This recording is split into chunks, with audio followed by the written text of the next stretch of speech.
Medical ও dental কলেজে ভর্তি ইচ্ছুক ভাইয়া ও আপুরা, তোমাদের সবাইকে আজকের ক্লাসে শুভেচ্ছা। আজকের ক্লাসে আমরা মেডিকেল ভর্তি পরীক্ষা 2024-25 বোটানি অংশ আসা কিছু প্রশ্ন ব্যাখ্যা সহ সমাধান করব। তো দেখো, আমরা জানি যে মেডিকেল ভর্তি পরীক্ষায় বায়োলজিতে টোটাল 30 মার্কের প্রশ্ন আসে। তো গত বছর যেটা হয়েছে মেডিকেলে উদ্ভিদ বিজ্ঞান যে অংশটা, সেখান থেকে আসছে 13টা প্রশ্ন। তো চলো আমরা শুরু করি। তো আমরা এই কোশ্চেনগুলা আমাদের বইয়ের চ্যাপ্টারগুলা যে ধারাবাহিকতায় আছে ওই ধারাবাহিকতায় সলভ করব। তো শুরুতেই যে প্রশ্নটা দেখো, এটা দেখেই বুঝতে পারতেছো এটা হচ্ছে কোষ এর গঠন, এই চ্যাপ্টার থেকে আসছে।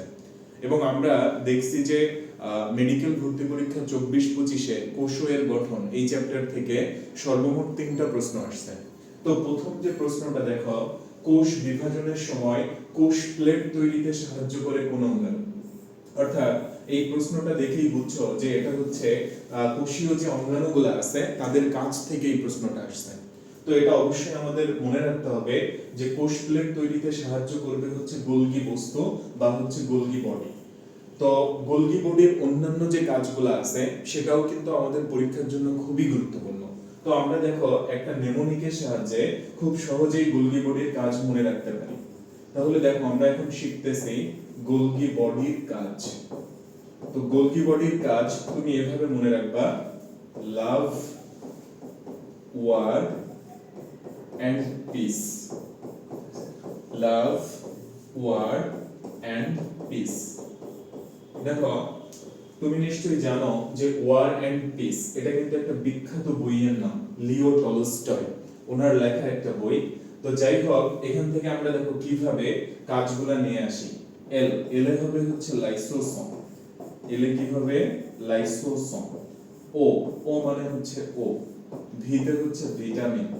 তাইলে গোলগি বডির কাজ হচ্ছে লাইসোসোম এবং ভিটামিন তৈরি করা। এটা হচ্ছে আমরা সর্বপ্রথম মনে রাখবো, লাইসোসোম এবং ভিটামিন তৈরি করা। এরপরে আসলে এখানে একটা ই দেখতে পাচ্ছি, ইতে হচ্ছে এনজাইম নির্গমন। এনজাইম নির্গমন। আরেকটা হচ্ছে এন্ডোপ্লাজমিক রেটিকুলামে প্রস্তুতকৃত। এন্ডোপ্লাজমিক রেটিকুলামে প্রস্তুতকৃত দ্রব্যাদি ঝিল্লিবদ্ধ করা। ঝিল্লিবদ্ধ করা, এটা হচ্ছে গোলগি বডির আরেকটা কাজ। এরপরে আমরা চলে আসবো হচ্ছে ওয়ার। এই ওয়ার অংশ থেকে মনে রাখবা ওয়াটার। ওয়াটার মানে কি? পানি। অর্থাৎ কোষস্থ পানি নির্গমন করা, কোষস্থ পানি বের করা বা কোষস্থ পানি নির্গমন করা। তাহলে এটা আমরা এখানে মনে রাখবো, কোষস্থ পানি বের করা গেল। এরপরে দেখো, আমরা চলে আসবো হচ্ছে পি এর মধ্যে। তো পি তে কি কি হবে? আমি একটু পিস শব্দটা আলাদাভাবে একটু লিখি, তাহলে দেখো তোমরা বুঝতে পারবা। P E A C E. এখানে দেখো এই যে পি তে কি হবে? প্রথমত হচ্ছে প্রোটিন তৈরি ও সঞ্চয়। প্রোটিন তৈরি ও সঞ্চয়। প্রোটিন ক্ষরণের সাথে জড়িত থাকা। তারপর হচ্ছে পলিস্যাকারাইড তৈরি ও পরিবহন। পলিস্যাকারাইড তৈরি ও পরিবহন। এই কারণেই দেখো আমরা গোলগি বডিকে বলে থাকি কার্বোহাইড্রেট ফ্যাক্টরি। কারণ তুমি জানো যে কার্বোহাইড্রেট 4 প্রকার: মনোস্যাকারাইড, ডাইস্যাকারাইড, অলিগোস্যাকারাইড এবং হচ্ছে পলিস্যাকারাইড। তাহলে পি দিয়ে দেখো আমরা 3টা বিষয় নিয়ে আসলাম: প্রোটিন তৈরি এবং সঞ্চয়, প্রোটিন ক্ষরণের সাথে জড়িত থাকা, পলিস্যাকারাইড তৈরি এবং পরিবহন। আচ্ছা, এরপরে দেখো আমরা এখানে আরেকটা সি দেখতে পাচ্ছি। সি তে কি হবে? ভিটামিন সি সঞ্চয়। সি তে হবে কি? ভিটামিন সি সঞ্চয়। এখানে এ আছে, এ তে হবে এটিপি উৎপাদনে মাইটোকন্ড্রিয়াকে উদ্বুদ্ধ করা।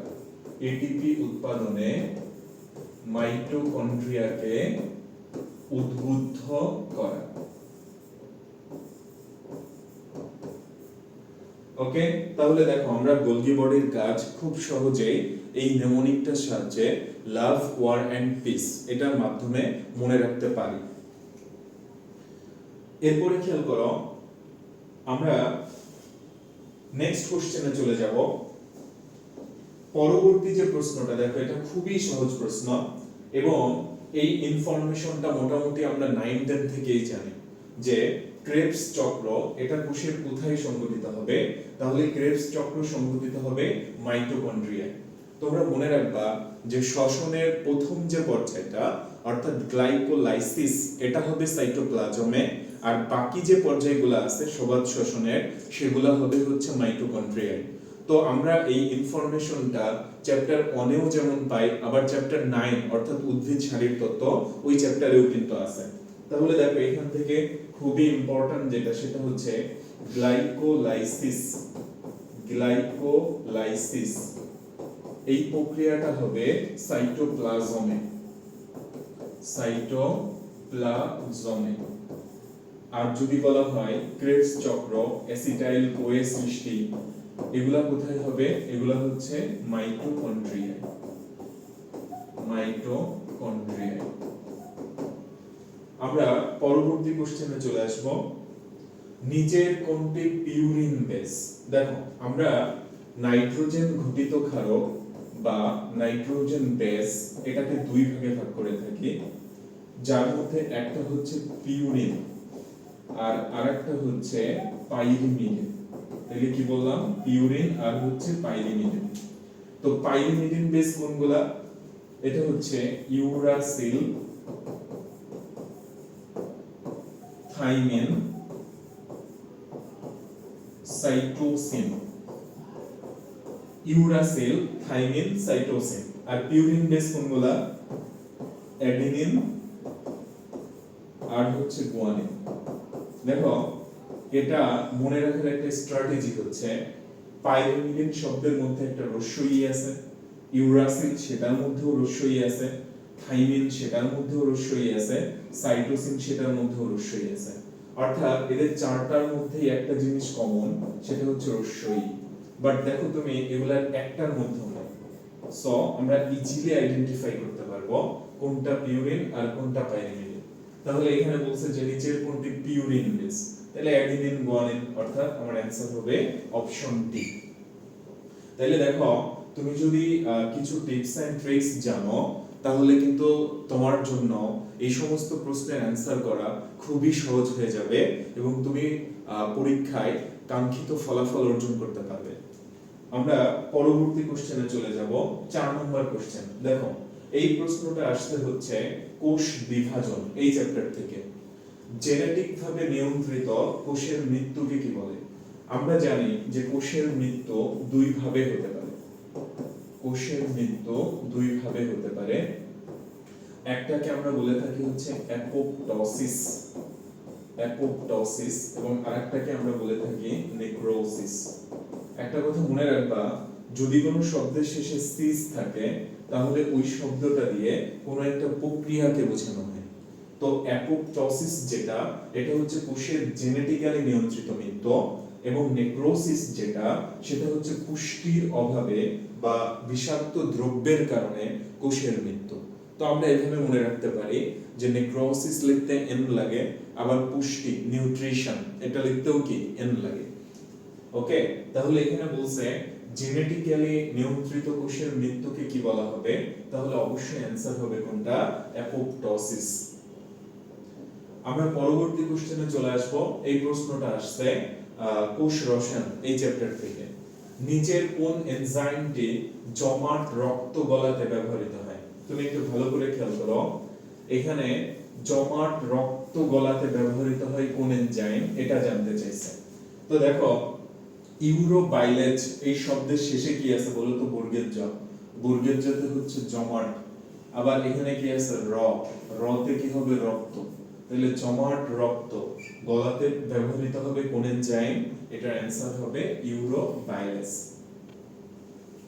তাহলে দেখো তুমি যদি একটু কৌশলী হও তুমি অনেক কিছুই ইজিলি মনে রাখতে পারবা। এবং আমাদের হাতে যেহেতু কোশ্চেন এবং অপশন আছে, আমরা একটু মাথা খাটায়া যে কোনো উপায়ে সঠিক ইনফরমেশনটা যদি মনে রাখতে পারি সেটাই আমার শেষ কথা। এরপরে দেখো আমরা যদি চলে আসি নিচের কোনটিকে সংক্রমণক্ষম পূর্ণাঙ্গ ভাইরাস কণা বলা হয়।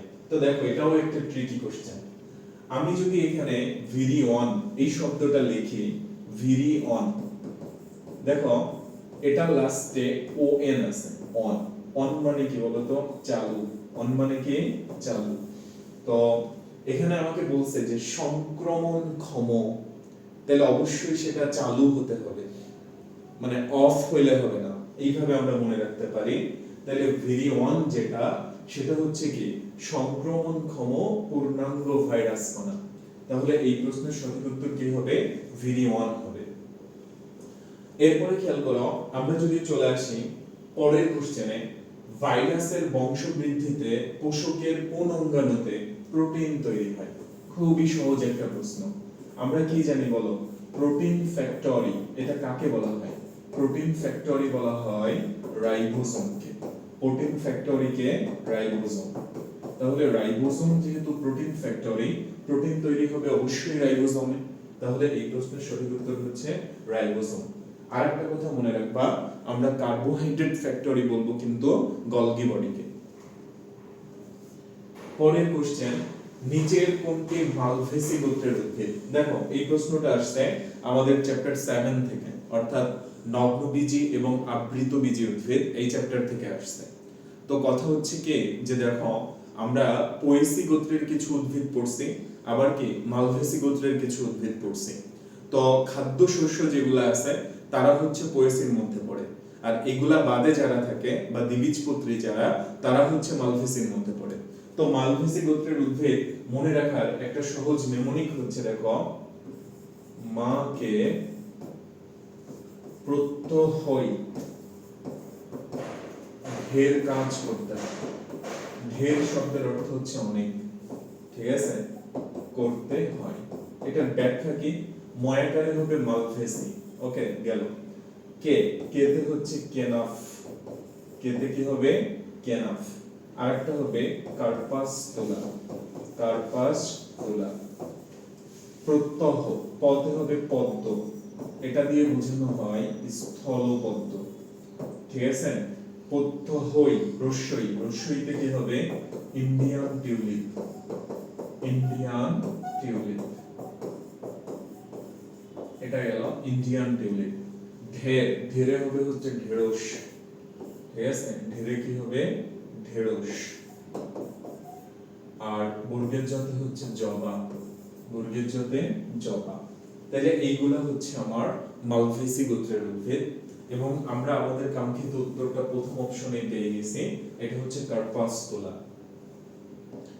পরবর্তী কোশ্চেন, টিস্যু কালচারের প্রাথমিক লক্ষ্য কি? দেখো এই প্রশ্নটা খুবই মজার, কারণ তুমি যদি এই কালচার এই শব্দটার দিকে একটু তাকাও, এখানে চার আছে তাই না?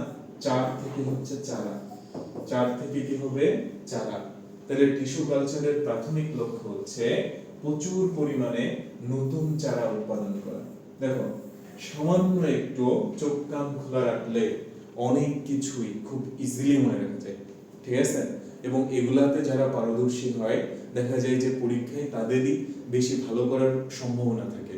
কারণ দেখো আমাদের 100 মার্কের প্রশ্ন কিন্তু আমাদেরকে 60 মিনিটও দেওয়া হবে না, আমরা হয়তো 55 মিনিট পাবো পারফেক্টলি, ঠিক আছে? তো এই বিষয়টা তোমাকে মাথায় রাখতে হবে যে তুমি যদি মেডিকেল ভর্তি পরীক্ষায় ভালো করতে চাও, তোমাকে যেমন দ্রুততার সাথে অ্যান্সার করতে হবে, আবার সঠিকও অ্যান্সার করতে হবে। অর্থাৎ এই দুইটা বিষয়ের প্রপার কম্বিনেশন যদি ঘটে তাহলে তুমি পরীক্ষায় ভালো করতে পারবে। এরপরে আমরা চলে আসি 10 নম্বর কোশ্চেন, জেনেটিক ইঞ্জিনিয়ারিং এর প্রধান জীবজ সাধনী। দেখো এখানে এই যে জীবজ, এটা থেকেই বোঝা যাচ্ছে যে এটা হচ্ছে লিভিং হতে হবে। কি হতে হবে? লিভিং, মানে মৃত কোনো কিছু হলে হবে না। তো খেয়াল করে দেখো আমরা জেনেটিক ইঞ্জিনিয়ারিং এ প্লাজমিডের ব্যবহার দেখতে পাই। প্লাজমিড, এখন এই প্লাজমিড এটা হচ্ছে এক ধরনের ডিএনএ, এক ধরনের কি বলতো? ডিএনএ। এবং এটা কোথায় থাকে? এটা হচ্ছে ব্যাকটেরিয়াতে থাকে। তাহলে বুঝাই গেল যে প্রধান জীবজ সাধনী কি হবে, এটা হচ্ছে প্লাজমিড, এটা মনে রাখবা। তারপরে দেখো পরবর্তী কোশ্চেন, এটাও দেখো চ্যাপ্টার 11 থেকে আসছে। আমরা জীব প্রযুক্তি এই চ্যাপ্টার থেকে সর্বমোট 3টা প্রশ্ন আসতে দেখব। তো দেখো রিকম্বিনেন্ট ডিএনএ টেকনোলজির মাধ্যমে সৃষ্ট উদ্ভিদকে কি বলা হবে, এটাকে বলা হবে ট্রান্সজেনিক। এখন দেখো ট্রান্স শব্দের অর্থ কি, ট্রান্স শব্দের অর্থ হচ্ছে ট্রান্সফার, মানে রূপান্তর। তো ট্রান্সজেনিক উদ্ভিদে কি হয়, যে দুইটা ডিএনএ সংমিশ্রণ ঘটে, বা আমরা এরকম বলতে পারি যে এখানে জিনের স্থানান্তর হয়। ক্লিয়ার? এই জন্য দেখো এই সমস্ত উদ্ভিদগুলোকে বলা হবে ট্রান্সজেনিক উদ্ভিদ। যেমন তোমরা এটা শিখছো যে তামাক গাছ থেকে আলু বিচ্ছুরিত হয়, তাহলে এখানে কি হয়েছে, যে তামাক গাছে তোমার হচ্ছে জোনাকি পোকার আলো সৃষ্টিকারী জিন সেটা স্থানান্তর করা হয়েছে, অর্থাৎ আলো সৃষ্টিকারী তামাক উদ্ভিদ এটা কি একটা ট্রান্সজেনিক উদ্ভিদ, এটা আমাদের মাথায় রাখতে হবে।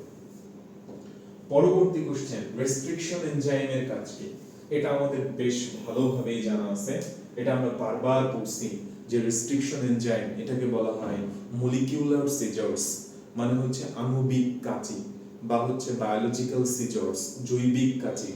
অর্থাৎ এটার কাজ হচ্ছে কেটে দেওয়া, কর্তন করা। ঠিক আছে?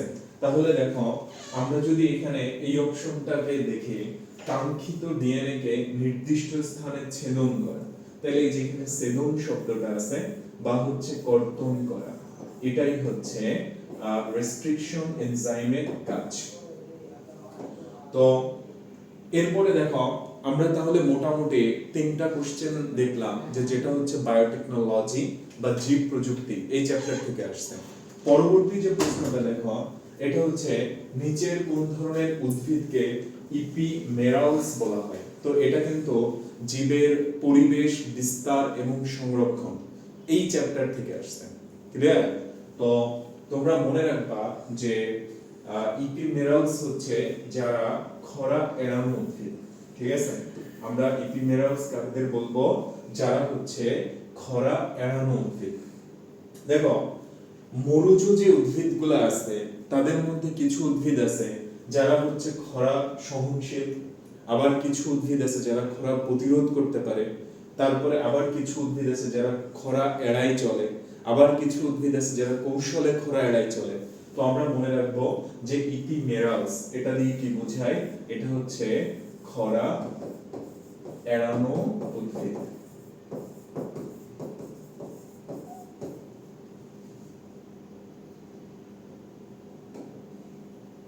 তো ভাইয়া বাপুরা, এই প্রশ্নের মাধ্যমে আমাদের মেডিকেল ভর্তি পরীক্ষা 2024-25 সেশনের উদ্ভিদ বিজ্ঞান অংশের যে 13টা প্রশ্ন ছিল সেটা আমরা ব্যাখ্যা সহ সমাধান করলাম। পরবর্তী ভিডিওতে আমরা প্রাণী বিজ্ঞান অংশে যে 17টা প্রশ্ন আসছে সেগুলা ব্যাখ্যা সহ সমাধান করব। তো তোমাদের সবার জন্য অনেক অনেক শুভকামনা।